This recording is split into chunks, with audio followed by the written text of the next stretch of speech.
गुरुजी, कान दर्द जो होता है वो कभी भी उठ जाता है, इसके पीछे के मोस्टली कारण क्या होते हैं और उपचार क्या हो सकते हैं? देखिए, कान में दर्द होने का एक कारण नहीं, इसके कई कारण हैं। पहला कारण तो यह है कि आपके कान में कोई किसी किस्म का कीड़ा अंदर चला गया और अंदर से काटता तो आपको बहुत भयंकर दर्द होता है। जी। और उसका उपचार मेडिकल साइंस में तो है नहीं, क्योंकि मेरे पास तभी रोगी आता है जब वो हर जगह हार जाता है। और कईयों को आदत होती कि कोई भी चीज़ मिली तो कान को ऐसे खुजवा करते रहते हैं, जी बिल्कुल। उससे जख्म हो जाए तो दर्द होता है। और जो ज़्यादा चीनी खाने वाले उनके कान में दर्द होता है। और किसी को नहाते समय गलती से कान में पानी चला गया तो उसमें पस भी पड़ जाती है, जी। फिर भयंकर दर्द होता है। कान में दर्द किसी भी किस्म का है। घरेलू उपचार में दर्द ऐसे है जैसे खेत में से गाजर मूली निकालना। प्याज आपके रसोई घर में 12 महीने होता है। लहसुन, प्याज, अदरक, ये चीज़ें तो कभी घर से जाती नहीं है, क्योंकि लहसुन, प्याज, अदरक ना किसी की जात बकारता, ना कोई देवी देवता रुष्ट होता, और ना ही कोई नुकसान करता है, लाभ ही लाभ करते हैं। परंतु एलोपैथिक दवाइयों में सिर्फ 3 ही चीज़ें हैं: कोबरे, सांप का जहर, मरे हुए जानवरों का हड्डियाँ चूरा और केमिकल, जिससे आपका धर्म भ्रष्ट नहीं होता, आपको कोई तकलीफ नहीं महसूस होती। उसको आप अपना लेंगे और जो धरती से पैदा चीज़ हुई है, जो अमृत के समान है, उससे नफरत करते हैं। जी इनसे मुझे चिढ़ है। बिल्कुल। अब आपके कान में दर्द हो रहा है, आप प्याज का रस निकालें और 4 बूंद कान में डाल दें और मुंह को ऐसे चलाएं जैसे खाना खा रहे हैं। आप कान में डालने के बाद 2 सेकंड के बाद वो दर्द नहीं मिलेगा। चाहे किसी भी किस्म का कीटाणु हुआ, चाहे कोई चीज़ है, वो समाप्त हो गई। और वहाँ पे जो इन्फेक्शन था उसको सुन कर दिया प्याज ने। जी।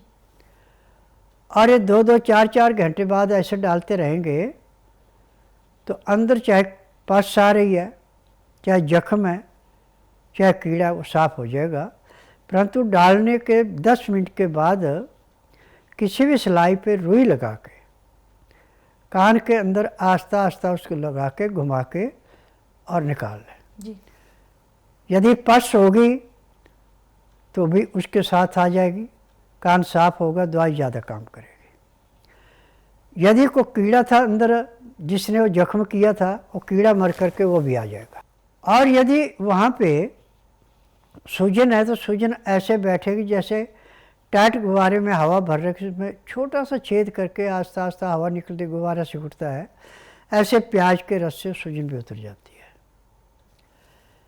प्याज का रस रोग को काटने के लिए एक किस्म का रामबाण है। आज मैंने ये सिद्ध कर दिया कि चाहे आयुर्वेद है, चाहे यूनानी, चाहे होम्योपैथिक, चाहे नेचुरल चिकित्सा, चाहे एलोपैथिक, जहाँ पे उपचार करा के रोगी हार जाता है, उस रोगी को मेरे आश्रम में आके उसी दिन 15 से 20% का आराम मिल जाता है। क्योंकि मैं नाड़ी वैद्य हूँ, मुझे 10,000 जड़ी बूटियों की पहचान है जिनसे मैं दवाइयाँ बनाता हूँ।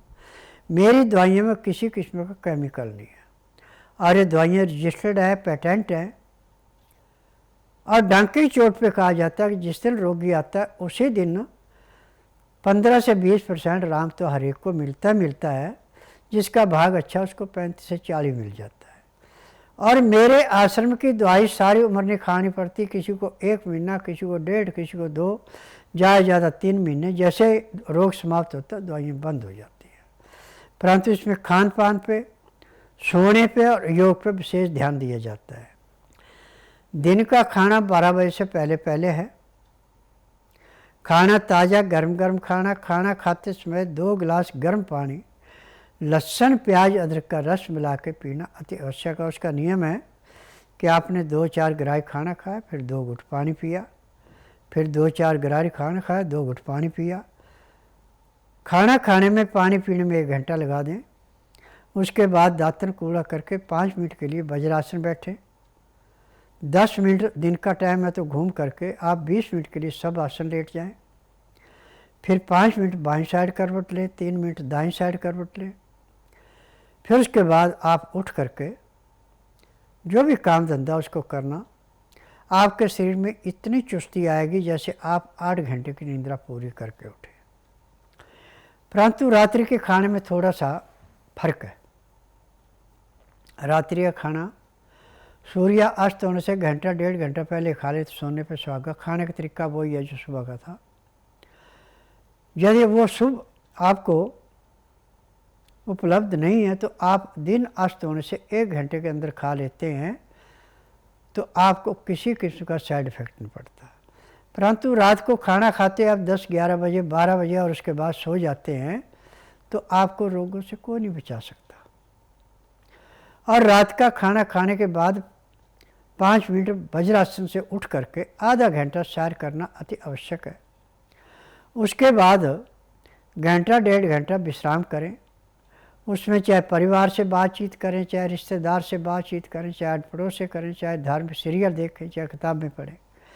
ठीक रात 9 से 10 के अंदर सो जाएं। सुबह 4 बजे आपके पेट में ऐसे अलार्म लगेगा जैसे घड़ी में लगता है। आलस किया तो कपड़े भी खराब, और एक ही प्रेशर में आपका पेट साफ होगा। और उसके बाद आप दातन कूड़ा करके फ्रेश होके आधा घंटा कपालभाति, 15 मिनट भस्त्रिका, 8-10 बार अग्निसार, 15-20 बार उज्जयी, 25-30 बार ब्रह्मणी, 1 घंटा लोन ब्रोन करना अति आवश्यक है। और जितनी देर तक कपालभाति करें उतनी देर तक दोनों उंगलियों के नाखून से नाखून रगड़े औरतें, और मर्द जो अंगूठे का नाखून भी रगड़ें तो जो आपके बाल झड़ रहे हो झड़ने बंद हो जाएंगे। जिनके बाल जल्दी से सफ़ेद होने शुरू हो गए सफ़ेद नहीं होंगे, काले रहेंगे। और जितनी भी आपकी बालों की समस्या समाप्त हो जाएगी। और इन नाखूनों के रगड़ने से यदि आपके नाखून भी टेढ़े मेढ़े हैं तो वो भी सीधे हो जाएंगे। अब इसके बाद यदि आपके पास टाइम है तो 2-2, 4-4 मिनट मंडूकासन, पवनमुक्तासन, गौमुखासन, सब आसन, सर्वांगासन, हल आसन, शीश आसन और बटरफ्लाई ये कर लेते तो मैं दावे से कह सकता हूँ कि जब तक आपके शरीर के अंदर सांस है तब तक आपको किसी डॉक्टर हकीम के पास जाने की ज़रूरत नहीं पड़ेगी, ना ही आपको कोई रोग होगा।